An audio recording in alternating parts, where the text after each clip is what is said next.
All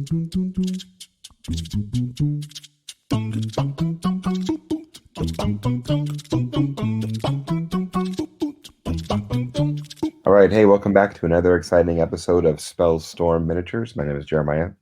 I'm Dan. And I'm Chad. And we have a great episode planned for you. We're going to have our Rain and Hell campaign update. And so we're pretty excited about this. And it's been something that's been going on for the month of September and the month of October. And would love to just share with you some of the things that we've learned and some of the things that we really, really like about the game and things like that. But hey, before we get there, have you guys played any other games recently? Well, I've kind of been a trader and haven't really done any miniature games, but just Flesh and Blood, as we talked about before, got a lot of games in that. And so I got the honor of taking down the first armory event at Root and Board, the Lexi Blitz event. So got myself the Cold Foil Shiver. So Nice. That's pretty cool. Nice. Yeah, we've been pretty handy because that was the deck you won with, wasn't it? Yeah, pretty much. Yeah. Nice. Yeah, we've been getting a lot of table time with Flesh and Blood too. So we've been doing some draft events and then of course the Rune and Board Armory events. So yeah, that's great that those are happening now. So okay, but just Flesh and Blood for you, Dan? Yep. Yeah. I did a demo game for Richard, one of our community members, a couple of weeks ago of Flesh and Blood. Kind of stumbled through some of it because I'm still really new to it as well. But other than that, I haven't gotten to play much. But I have started working on making some upgrades from the pre-con of Prism to something more competitive. So Nice. Sadly, I've only got about half of the deck, even with the stuff that my roommates gave me, but there's still like quite a bit. And unfortunately, there's a couple of armor pieces that are hard to find and very pricey. So I have a feeling I'm going to be without those for a while. Yeah. And that's okay. So, the game is still relatively new. And so, you know, the market swings pretty big swings with some of those prices. So, well, I mean, the problem is that they're like mythic or legendaries that everyone is looking for Prism. It's basically like the best of the best armor options for a couple slots, and right now they're like, I think they're breaking at least the $200 mark. I think the legs are only foil and cold foil, and I think they're going for like around 300 or something, and that's just that's way above my head. So I'm going to have to work with subpar stuff for a while. But I also picked up the Briar Precon, which I was going to mention later, and I'm also thinking about trying to put a Kasai deck together because that one looked really interesting to me. And I'll have to talk to you later about that, Jeremiah, because you actually played that at the first Armory event. Yeah, and I played it again today. And okay, yeah. And I actually beat Oz with it. And nice. So I don't beat Oz very much in anything anymore. And so well, when you've got time to do research, turns out you can gain a lot of knowledge that helps you in the games. Yeah, no, I really enjoy Flesh and Blood, and I think it's great. So, any minis games for you, Chad?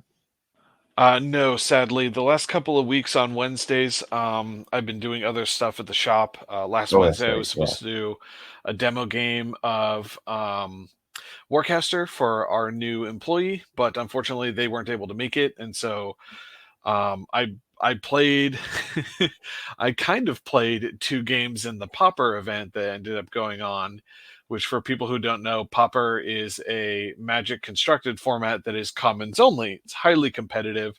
I've got a black-blue control deck that I've played for a really long time. Unfortunately, my opponent brought slivers and wiped the floor with me quite quickly. So, unfortunately, didn't get to do that. And then the week before that, I was the odd man, and so I let other people play on on Wednesday, and then set up the table to play the Flesh and Blood, or not Flesh and Blood. Oh my gosh, the Rain in Hell game that I'll talk about a little bit later when we get into the meat of our topic. That's right. Yeah. Yeah. And outside of our Rain in Hell campaign, the only other miniatures game that I'm getting a lot of games in right now is Warhammer 40K. So I played a cool 1,000 points recently, and it was a lot of fun. That game, I chose a couple of secondaries that I thought would that looked easy to me, because I'm still kind of learning the game, and there's a lot of text and there's a lot of like rules that layer over each other to make 40K work. And so I chose secondaries that looked easy. Turns out they were actually easy to achieve as well. And so I ended up getting my opponent on the run a little bit, because what I was able to score the primary objective was pretty good, and then the secondary objectives. But what really turned the tide is when I blew up their tank, or I brought the tank's life down to 0 or whatever, and then he rolls to see if it blows up. And so it does blow up, and it does it in like glorious fashion, eliminating like 3 other units. And so in one turn, 4 of his units are gone. And so after that, he was sort of, I think we went one more round, and then he was like, "Hey, you just want to call it?" And I was like, "Sure." So at that point, I was up 49-15, I think, on points, and so I felt really good about that. That was probably my first like Warhammer 40K game where I felt like I was driving, and like I knew what was happening, and and not a lot of things were happening to me in that game, and so a lot of the decisions were being led by me. Yeah. But then also I got a Crusade game in, and Crusade is why I wanted to play 40K. And so we did that, and it was a little bit longer. It took a little while to set up. We were basically did like a 3-person game where me and Nick were teammates, and then Colton commanded 2 armies. So it was 2 armies against 2 armies, and Colton was just the pilot of both those opposing armies. And it was fun to be able to sit there and strategize with Nick about like where we wanted to go on the board and things like that. But the thing is I knew like nothing about his army, and so his army has tricks that my army doesn't have, and so I couldn't give him good solid input. But the coolest moment happened though for me is when one of the Necron units, one of the guys was holding a relic that basically allows them to deep strike to another location in the board. And so he did that. And so this unit of like, I don't know, 24 guys or 30 guys pop in behind my Imperial Knight. And then it was within 12 inches of my Imperial Knight, I was able to use a stratagem that allows me to immediately shoot at them as if it was my shooting phase. And so I got to fire all my weapons at him, and I just felt awesome. I mean, doing that, you know what I mean? So it's like he pulled a trick, and then I pulled a trick, So I don't know. 40K is starting to come alive for me. It feels good. So yeah, but I guess that's what happens when you play a bunch of games, right? Yeah. Well, and something cool happens. Yeah. Well, and it's almost like another sub game a little bit with the secondary strategy or the secondary objectives and some of the primary objectives, because you really have to kind of do a quick assessment of where you think things are going to be on the table sometimes, and what you think you are going to be able to remove before you even start setting up, which can be really tricky. Like, I feel like if you're not paying attention, it's probably kind of easy to accidentally pick something that is not going to be very beneficial. Yeah. Well, and I think that's the difference between like War Machine and Warhammer. In War Machine, one of the things that was pounded into me early was playing to scenario was very beneficial, for the game. And so, you had the clock play, you had the scenario play, and of course assassination was always on the table. Um, but you and your opponent are both playing the same scenario, where in 40K, every scenario has like a primary objective that you and your opponent are both playing for, but then you're allowed to pick two secondaries. And so the secondaries I chose were different than the secondaries that my opponent chose. Yeah. And so that adds, you're right, Chad, when you said that adds a whole nother layer. Yeah. And but the idea of playing to scenario is driven in my head, having come from War Machine. Um, and so so I'm always thinking about it, I guess. So yeah, but yeah, I'm still so new to the game. There's so many armies that I don't know what they do. So it was blind luck that I picked good ones against Fox, and then so. But anyway, hey, today's topic is an exciting topic. A couple episodes we announced that we wanted to do something with our listeners. We wanted to do a Reign in Hell campaign.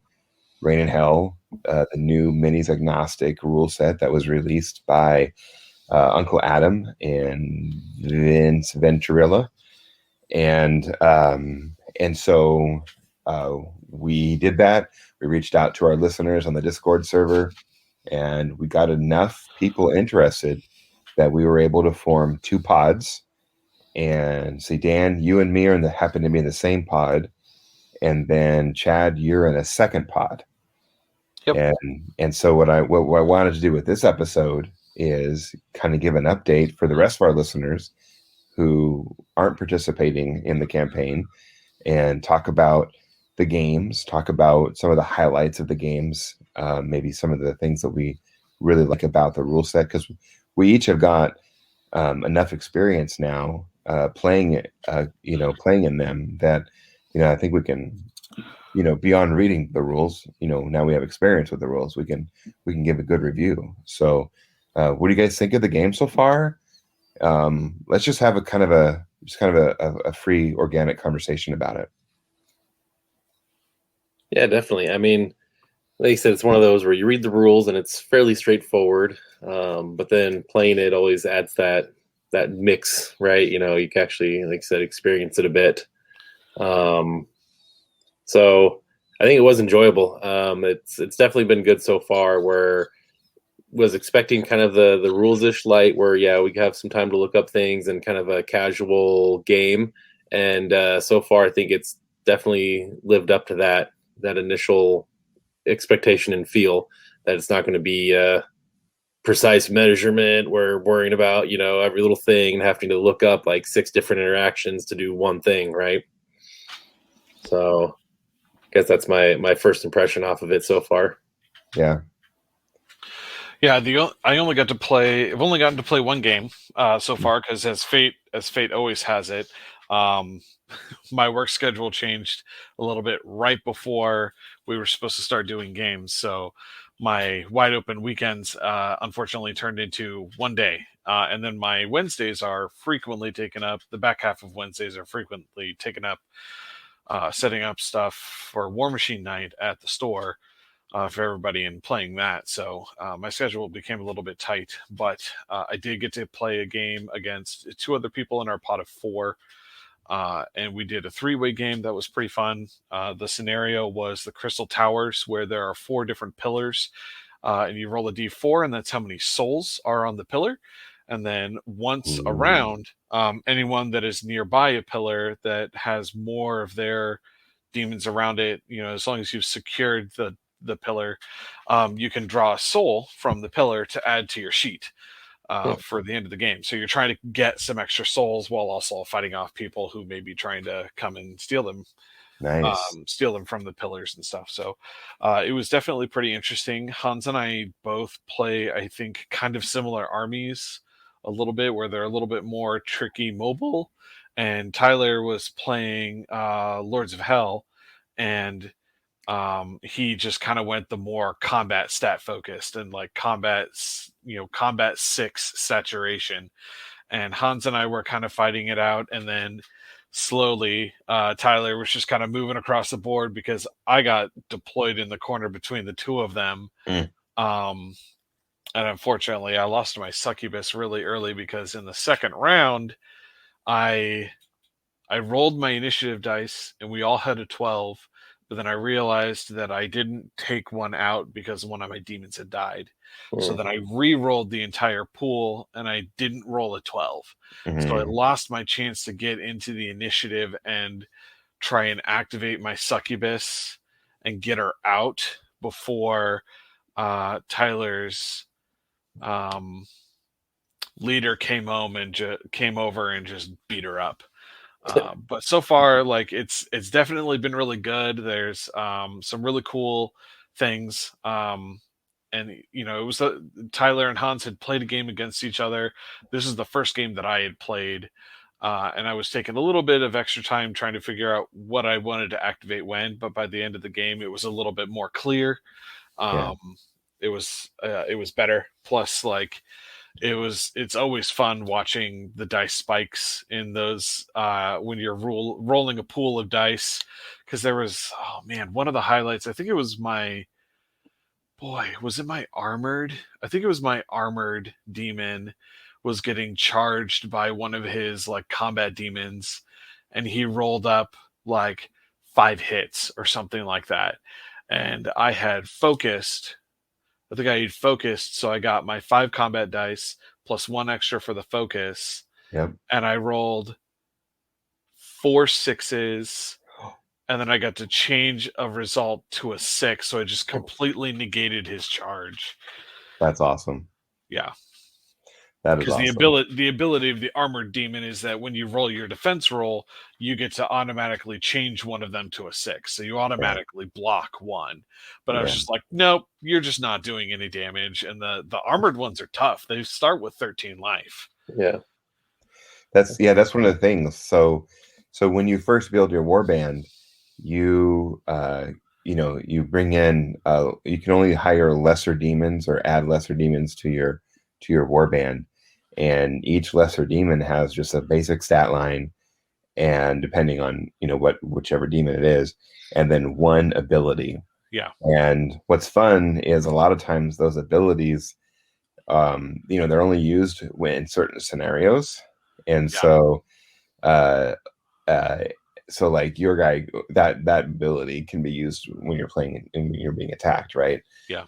But like the Slaughter Fiend minion, that one, it can only use its ability if he chooses a certain attack style. Yeah. And so which is really good though. Yeah, it's really good because it lasts for a round. Yeah.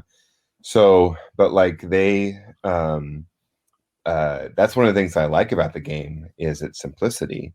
I mean, you only have 3 stats to worry about. Yeah. And then there's the 1 ability. Yeah, so. there's only 3 attack types. It's actually super easy. It's either focus, which is you don't move and you just attack, and you get a bonus to your attack and to your defense. There's the charge, which is not just a bonus; it actually changes your combat value for a round. It increases it by 1. Yeah. There's charge where you move and then attack, and you get a +1. And then there's I think it's called skirmish, where you can break up your movement. You can move, attack, and then continue your movement. Yeah. And those are the 3 different combat styles. So like you're picking one of those 3 every turn. Yeah. And it's basic, you get a move and an attack on your activation. And if you don't attack, you just move, right? You can't move, It's very simple, but the board is small, and so you engage relatively quickly. Yeah. I was just on the note of with the boards being a little smaller. It's kind of the smaller board than I've usually used to playing, and then with the terrain, I felt very boxed in at times. Like my models, because they're larger bases, I had a lot of 50mm bases. Yeah, man, they just were just kind of on top of each other, and it made pile up real quick. my initial move and like how to get around things. And at one time, like one was kind of blocking, and I couldn't really support him because I couldn't get anything else to help engage the things on the other side. And then the way I had moved in, not thinking about it, where the board edge was, basically I couldn't back the other one out and kind of yo-yo them. So Oh no. yeah, that's definitely one of the things that was kind of interesting with the non-standard base size is Yeah. adjusting to that. And then, another opponent has like all like 25 and 30 millimeter bases. You're like, Yeah. you're getting around easier. Yeah, I think my army is 240 millimeters currently, and the other 5 are 25 millimeters. So Oh I wow. don't have Yeah. too much trouble unpacking everything, especially because one of my 40 millimeters is the succubus, which can move over models, Yeah. Yeah. or at least we kind of agreed that you can, because Fly says that you can move over terrain without any penalty, but it says terrain or any obstacle, and so we were just like, yeah, you can move over any model. You fly up without penalty, and then you fly back down, like as Yeah. long as you don't land on a base, because the wording is kind of vague. It says like what is it? You can pass over terrain and obstacles um, without any penalty, and as long as you don't land on another model's base, which that wording implies that you can move over models as long as you don't end up landing on a base. Yeah, we ruled that the same as well in Yeah. our pod. Yeah. So I think one of the things that when I take a rule book like this, where it's intentionally rules light, um, I I take the more permissive reading versus the more restrictive reading in a Yeah. lot of ways. And also I treat terrain that way too. Yeah. So like if you have a doorway and even though you have a wide base that wouldn't physically fit through the doorway, the idea is that your minion can go through there, Yeah. and arches and things like that. Obviously arches, but and I think that makes it more fun when as you're making decisions, you're getting more green lights than you are yellow or red lights telling you that you can't do something. And so like my opponent was like, "Can I do this?" And I go, "Yeah, do it." Like, like seriously, I'm not going to tell you no, because that's not I don't think it's the spirit of the game. So Yeah. um going back to what Dan was talking about in the beginning, it truly is just a fun, beer and pretzels kind of game. So Yeah. Well, and the other point that I wanted to bring up about my game is that we played a 3-person game, and we went the full 5 rounds of the match, mhm. and we finished our post combat stuff, or at least I think Hans and I did. I think Tyler had to take off, but we did it in like less than 3 hours. Yeah. Yeah. And like, that's insane to me as a person that's used to playing War Machine or seeing like 40K games or multiplayer 40K games take at least like 3 hours to have all of that.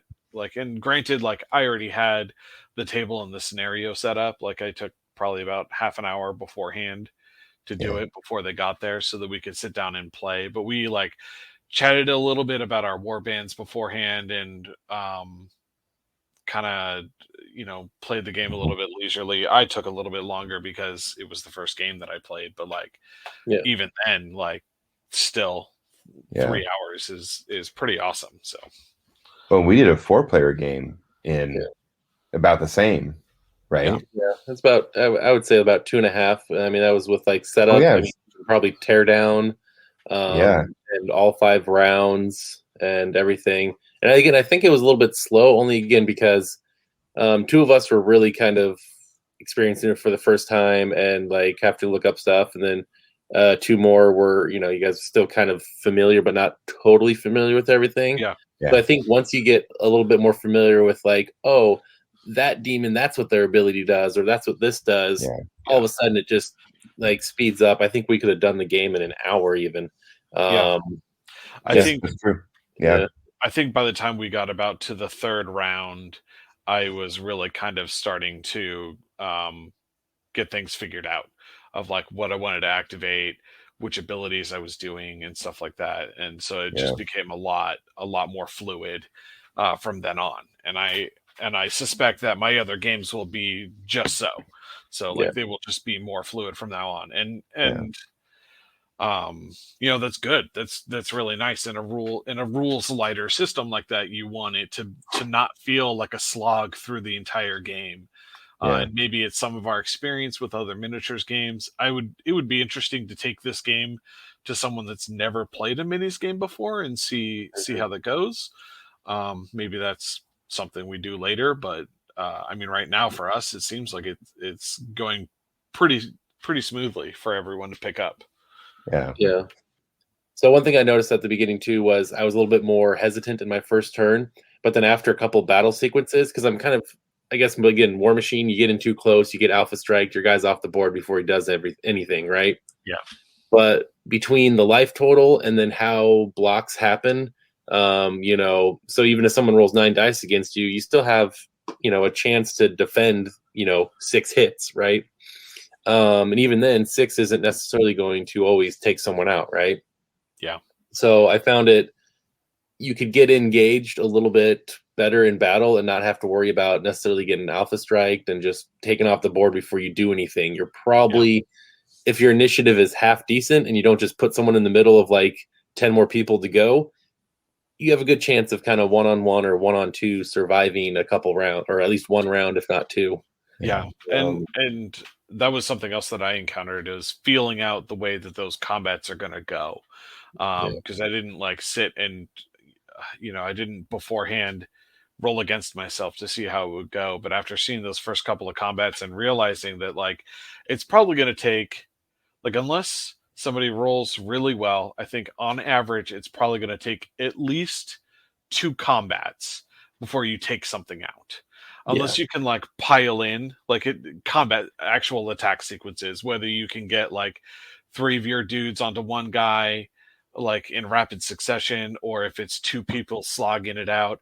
I think it's usually going to take like at least 2 combat sequences before somebody goes down.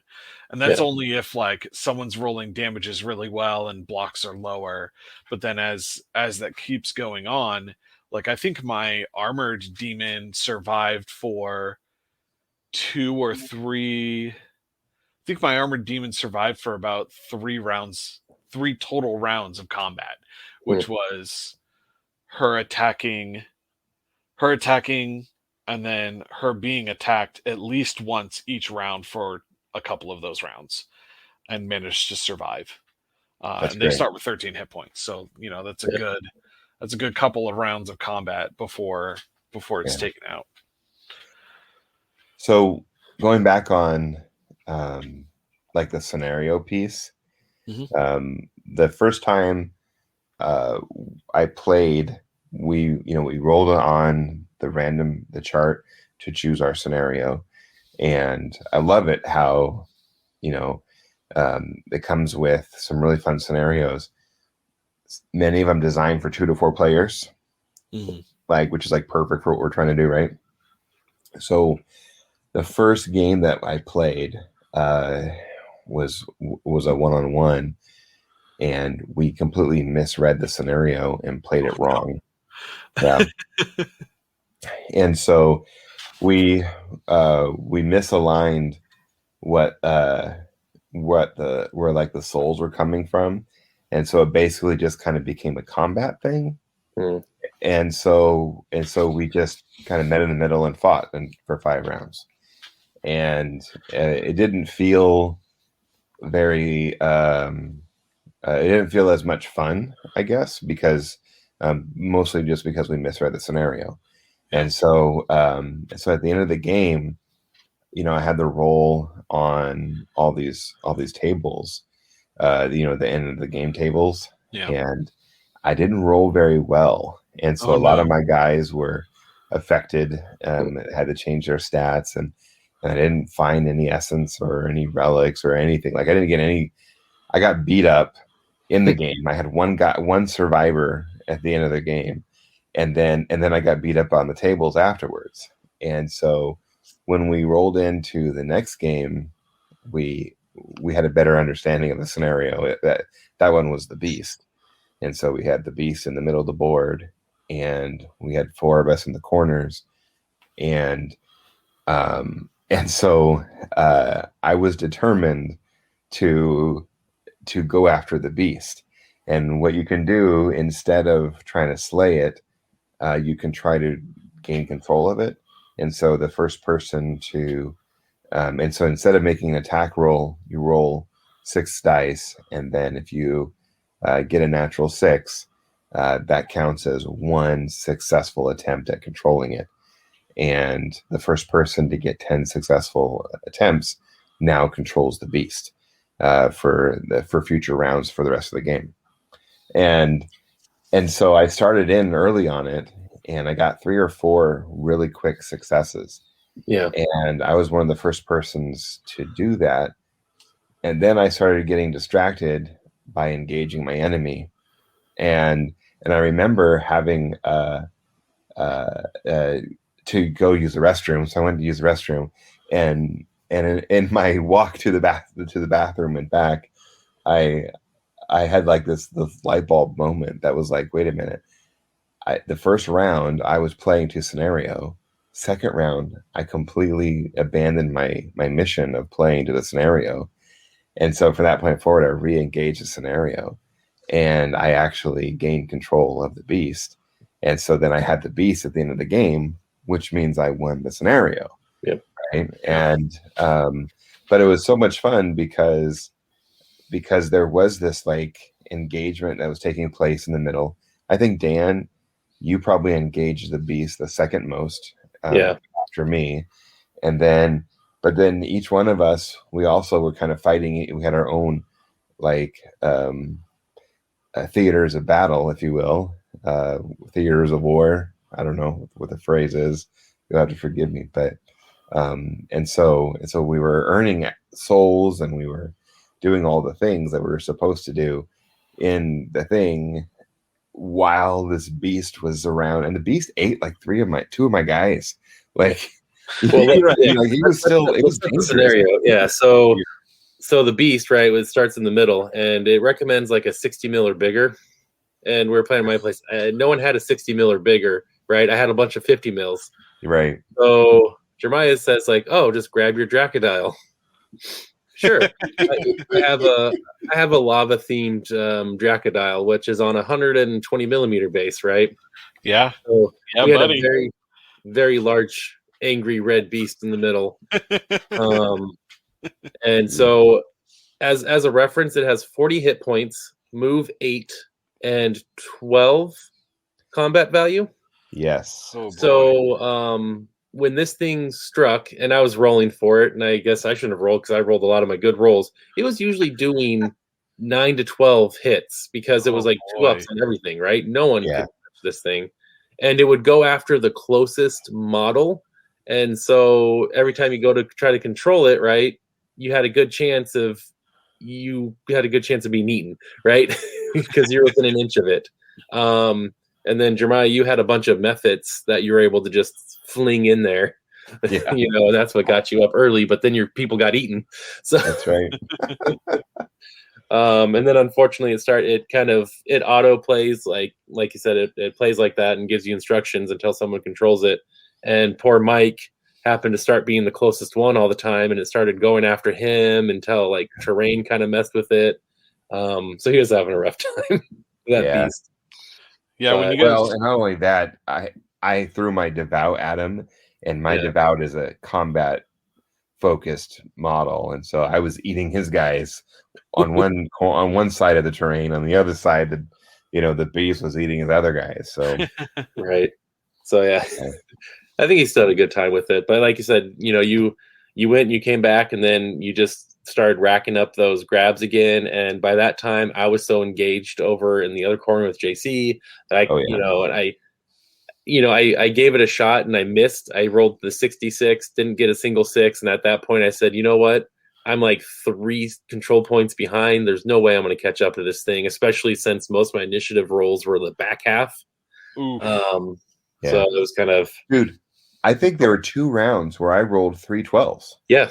Oh boy. I had great initiative that whole game. Yeah, some 10s even. Like, I remember Yeah. one time you had 3 12s and 2 10s. I was like, seriously? Yeah. Oh, I know. I was lucky. I got to Right? make a lot of my decisions before anybody.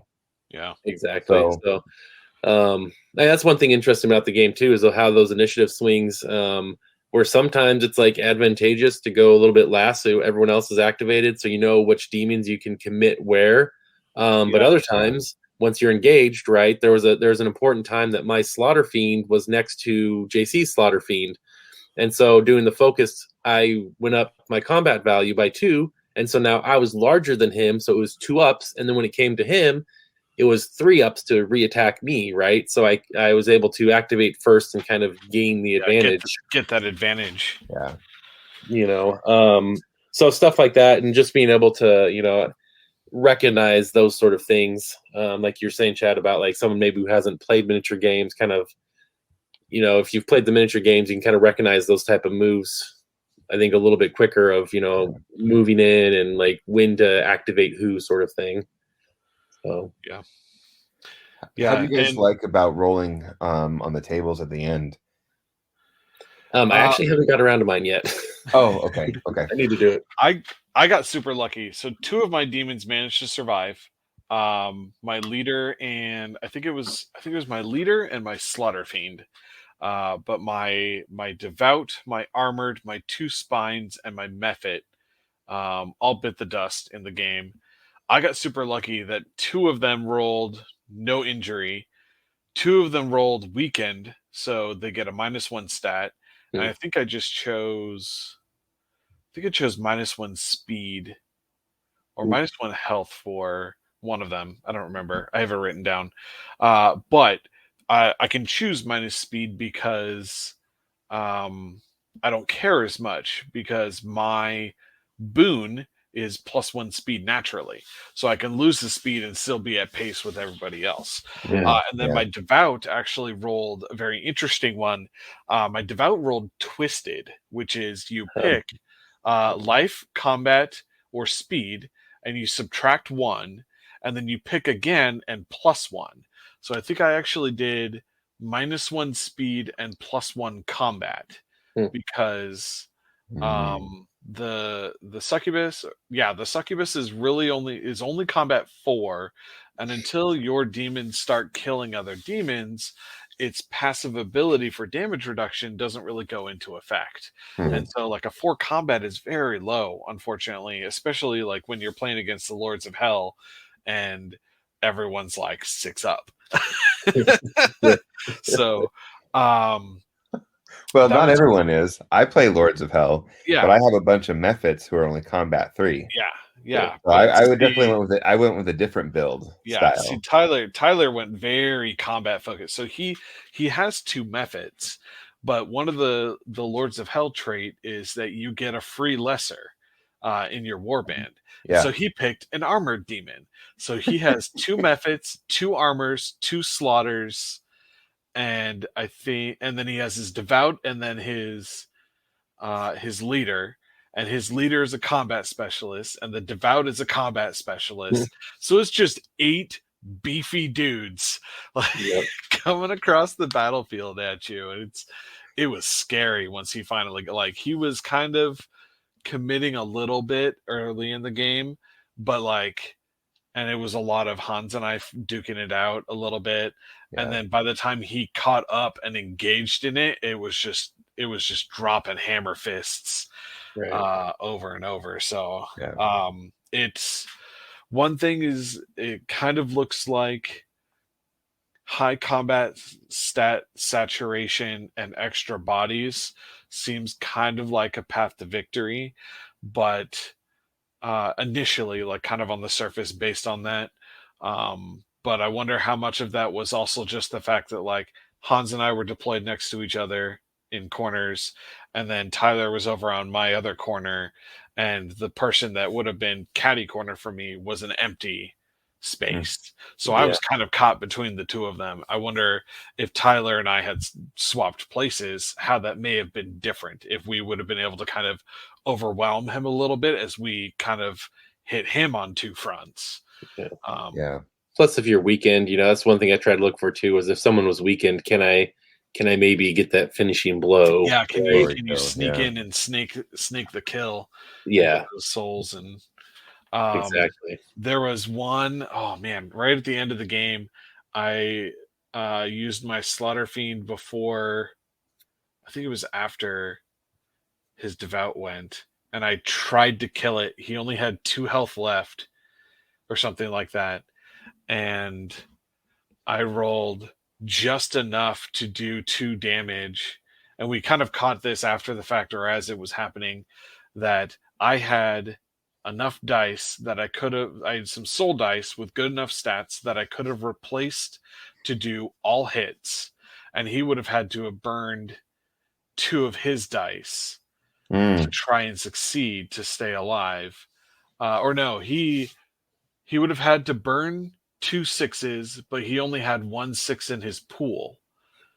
But the problem is that I only had three soul dice in total. I would have had to use 2 of my 3 soul dice to force him to use either 1 or none, which would have been none, because if he's going to die, using the 1 doesn't do anything. And then I would have gotten a d6 back. And so we kind of caught it because we like kind of rushed through it because it was a really exciting moment. It was like one of the last activations, and I was just trying to finish off his Devout, who had been terrorizing the battlefield, and we kind of missed the timing of like I make my rolls and then I decide if I'm going to substitute, and then he makes his rolls and decides if he's going to substitute or not. Yeah.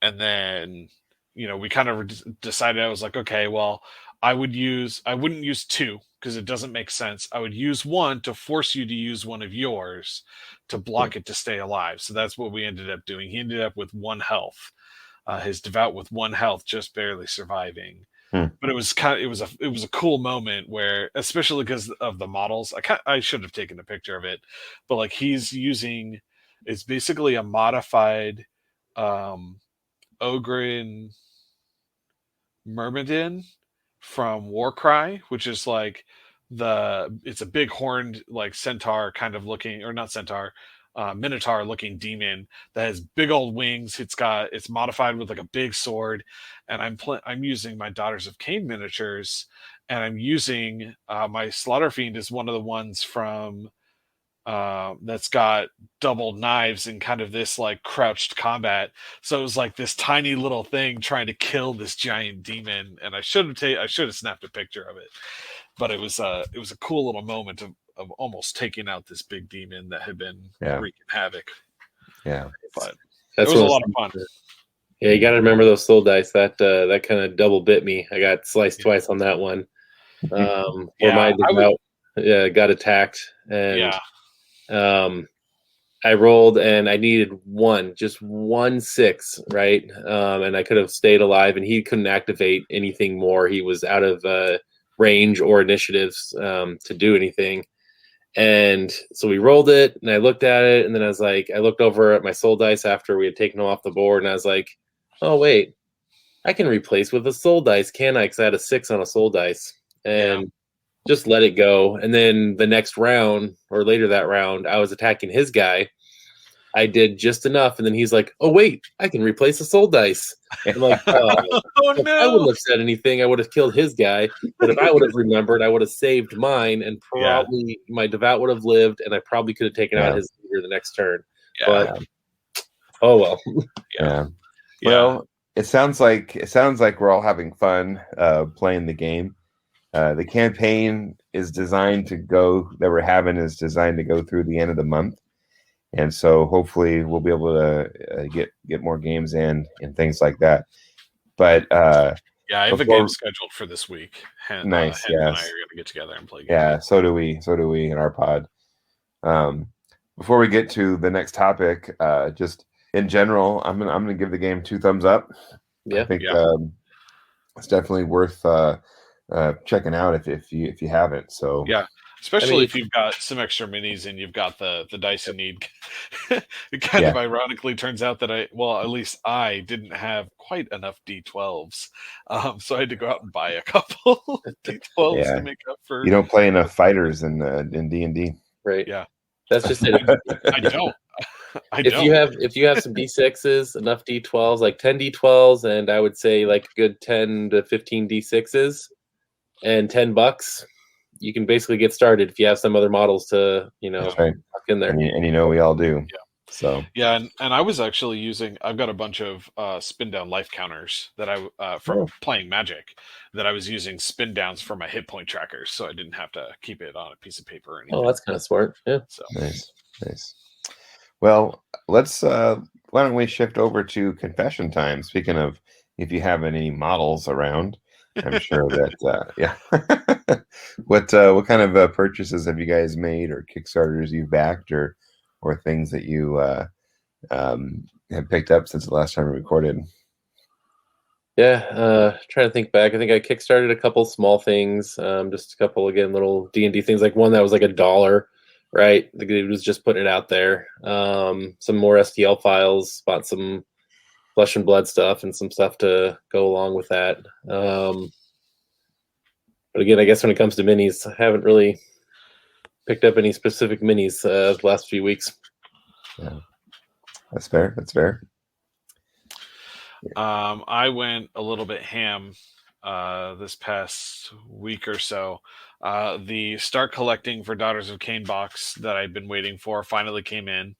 So I snagged that, and then I finally decided to grab the second Shadow and Pain box that we had brought into the store because I managed to get rid of the Slanesh side, and the value was just too good for what's left in the Daughters of Cain side. I really like the Bow Snakes, the Blood Sisters. They're really good. The Blood Stalkers, which are the melee versions of them, are also really solid. And between the Start Collecting box and the contents that I got in the Shadow and Pain, I've got almost everything that I need for the 2,000 point list that I eventually want to start playing. The only thing that I'm missing is Marathi herself. Wow. So I decided to pull cool. the trigger and get those two things. It's going to be my minis purchasing for a little while until the Zero Warlocks come in, and then the Riot Quest, the Riot Quest stuff comes out in like the November, December. Like I'm going to have to tighten my belt a little bit, and that's going to have to be it for minis purchases for a little bit. Nice. Yeah. Well, I think since the last time we recorded, I picked up some Imperial Knight stuff secondhand, and then I have picked up some AdMech stuff. I created a list, a 2,000 point list that is a combination of Imperial Knights and Adeptus Mechanicus. And so the idea is to lean heavily on the Knights because that's really what I want to play, but to have just a little bit more scenario presence with the AdMech. So, and the AdMech they provide some, I was reading some of their rules on the app. They provide some pretty fun sniping abilities that, the Imperial Knights weapons don't have. So, like the ability to ignore cover and things like that. So, pretty excited about that. Really enjoying the 40K journey I'm on. So, yeah. And actually, yeah, going into let's go to the hobby desk. I did do an eBay rescue of an Imperial Knight that I was looking at it and it didn't look right. And of course, I'm still new to both the game and the faction, and so I don't recognize all the weaponry and stuff. But I was looking at this knight, and it doesn't look right, and I can't tell if it's nicely painted or not, because of the picture. But it was only marked for $75. Buy it now, and so, which is cheaper than like, the kit and and stuff. And so, so I messaged the guy and I was like, "Hey, what's up with your knight?" And he just goes, and so he sent me back a message of some of the things that he did to it, and I was like, "Oh, okay, I can live with that." And so, so I just bought it, and then when I got it, I realized that he had messed up with the carapace weapons and and stuff, and so and one of them was like completely broken, and and and the other one, like, he had like multiple attached to it, and it only takes one at a time, and so it wasn't like legit model, right? And so anyway, took it apart a little bit, and took the like the hood of its body, like where the carapace weapon would go. That's where some of the damage was, and went into the store and color matched it because it looked like it was Citadel paints, and so I color matched it, and so able to make that repair, and then I took the second carapace weapon and I repainted it to match my other knights that I have, which are magnetized, and then I did the magnetation on that. So now I have multiple carapace weapons options for my magnetized ones. And this guy here, because it's an eBay rescue, his build is fixed, and I'm okay with that. It's just an extra, for as far as I'm concerned, it's an extra knight. But it looks pretty good. I did the base work on it. All I have to do is finish like a do dry brush layer on the base work, and then paint the black rim, and then I'll have a fully painted knight ready to go that I spent a little time with. So that's been on my hobby desk. So Excellent. I'm finding that I actually really enjoy finishing what other people have started or fixing what other people have broken. Like, is that weird? That's like a side of the hobby that I didn't know that I would enjoy. Like, I know a lot of people like building. I know a lot of people like painting. I don't really do either one of those very well, but I love fixing broken things. Hey man, broken things need love too. Yeah, I got some Marvel Crisis Protocol kind of cleaned up and started gluing some of it. But that's been about the most of my my hobby lately.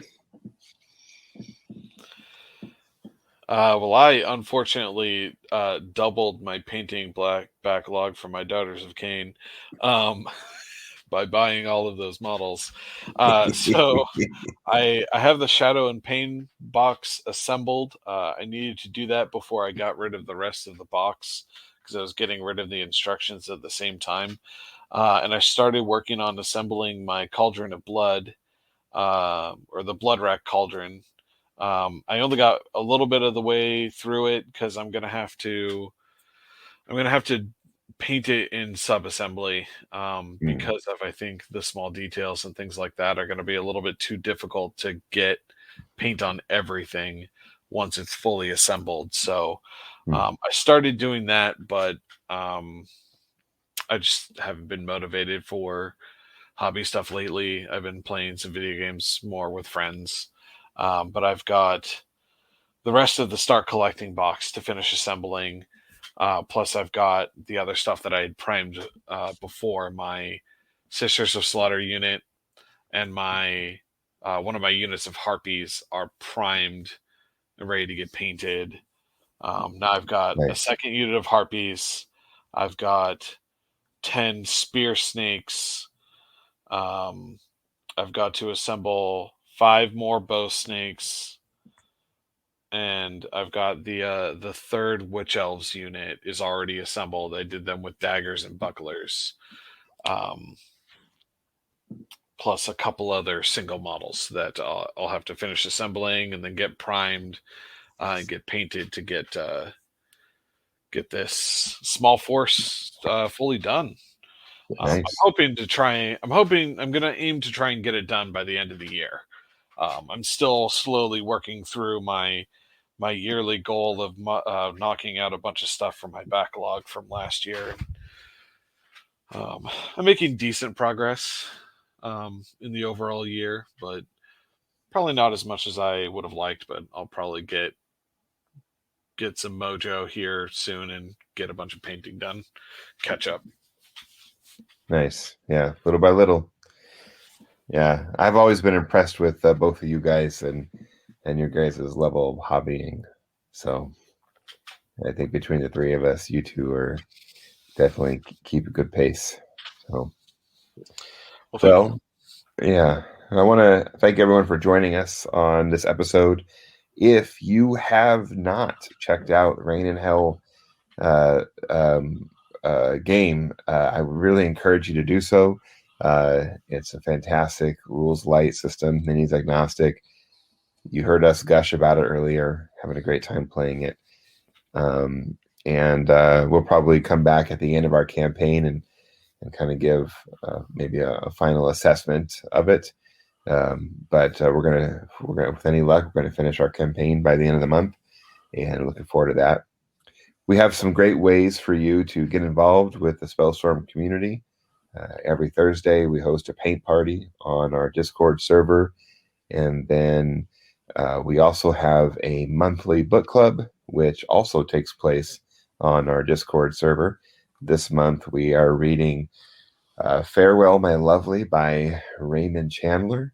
So if you like old noir detective stories, that's what we're reading this month. And I think we get together on the last Sunday of the month in the afternoon. And so nice, good conversations and stuff. So, I but can't believe you guys aren't reading like Frankenstein or Dracula or something. well, here's the thing. Dracula was on the list. It just got outvoted. Oh, So I think it was a missed opportunity yeah, there. opportunity missed, guys. Come on. Yeah. It's spooky season. Read some spooky stuff. Yeah, we watched a Halloween movie last night together. So I love this. I love this season. So, but anyway, yeah. So speaking of the Discord, that's where a lot of the conversation happens. And so if you want to join in on it, just click the link that's in the show notes. And the best way you can do to support the show is by telling your friends. But thank you.